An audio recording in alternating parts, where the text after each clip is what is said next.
శ్రీమద్భగవద్గీత. ఓం శ్రీకృష్ణ పరమాత్మనే నమః. 6వ అధ్యాయం ధ్యాన యోగంలోని 35వ శ్లోకం. శ్రీ భగవాన్ ఉవాచ అంశయం మహాబాహో మనోధుర్నిగ్రహం చలం అభ్యేసేన తు కౌంతేయ వైరాగ్యేన చ గృహ్యాతే.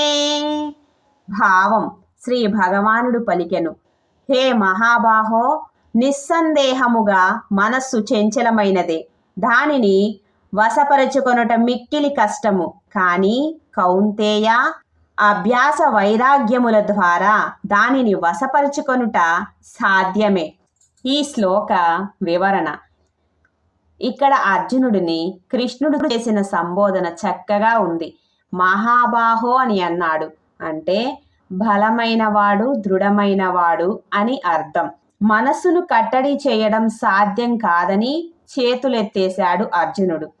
దానికి సమాధానంగా, ఇంతటి వీరుడవు, మహాబలం కలవాడవు, అత్యుత్తమ ధనుర్ధారివి, ఈ విషయం నీకు లెక్కలోనిది కాదు, అభ్యాసంతో ప్రయత్నం చెయ్యి అని శ్రీకృష్ణ పరమాత్మ అర్జునుడికి ధైర్యం చెప్పాడు.